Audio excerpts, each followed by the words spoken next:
Hi there. Let's get right into the coaching basics. Hopefully you've already seen the video on what is coaching. You're interested enough to want to know more. So let me share with you a simple method for guiding an intentional conversation, a conversation with a purpose. It is simple, but it will take some practice. It requires developing some new habits. The first word of caution: coaching is not giving advice. You have most likely developed a habit of telling people what to do. I know I do this with people I supervise, sometimes with my wife, sometimes with my children.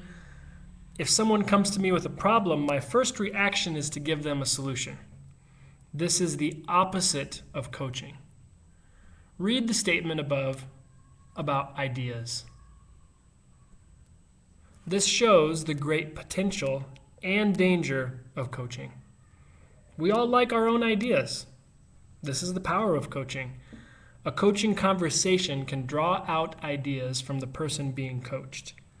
These ideas will be the person's own, and therefore they will be much more influential than if ideas are given as advice. We all listen to ourselves the best. The danger is that coaches are human too. We also like our own ideas. We are tempted to give our own good ideas to others as advice, rather than coach them to develop their own ideas.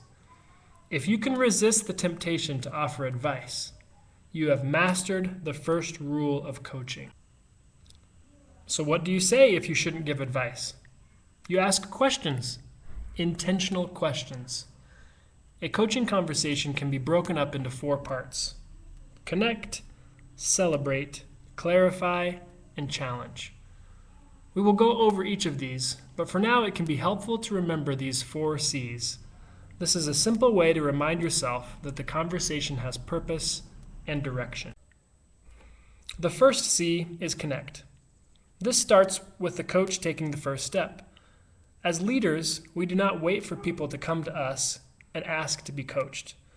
We seek out those who we think have potential. It's your job to connect. Sometimes it can start with just getting a cup of tea or coffee. Take time from your busy schedule and connect. Start with prayer. I believe that the Holy Spirit provides direction in our lives. So before you start, ask the Spirit to guide you, to guide the other person, and to allow you both to listen to His direction. Lastly, connect is just a time to catch up. Ask the person about their family. What's new in their life? Let them know that you're interested in what they care about. During your first few coaching conversations, most, and maybe all, of your time will be spent connecting. The next C is celebrate. This is the time to be an encouragement. Ask about what's going well. Ask about the action steps that they committed to during the last conversation. And tell them they're making progress. They are moving toward their goal. Small wins are a powerful motivating tool. Now be careful not to share your own experiences here. It can be tempting to tell a story of when you did something similar or went through the same situation. This is not a time to talk about yourself. The conversation should be focused on the other person. Celebrate with them and encourage them on progress made. You may be tempted to provide some constructive feedback. Instead of giving feedback, ask questions. What went well? What could have gone better? What would you do differently next time? These questions draw out learning and reflection, so it's remembered and acted upon. The third C is clarify. Use questions to help the person discover the challenges they want to take on. This is often the most important part of the conversation. It may take most of the time. This is when the other person should decide what this conversation will be about. It is for them to set the agenda, not for the coach to say, "Here is what we will talk about today." Through questions, help the other person gain clarity. What's the big picture? What do you want to achieve? The questions are not for your own understanding. Notice the examples above. They are centered on the other person's thoughts, not just asking about the facts. Which part of this would you like to move forward? Be careful not to ask leading questions. Questions should not start with, "Don't you think that?" or "Wouldn't it have been better if?" If you feel yourself wanting to offer a solution or to ask a leading question or tell a story of your own experience, just stop and remind yourself to listen and help them clarify. The final C is challenge. Often the coach will ask one question that makes the person pause. It may cause the person to see the issue from a new perspective. It is often this question that raises the level of thinking. Challenge them to think about the steps to getting where they want to go. Out of those steps, what can be accomplished in the next 2 to 3 weeks? What will they need to accomplish this? Will they need help? Will they need resources?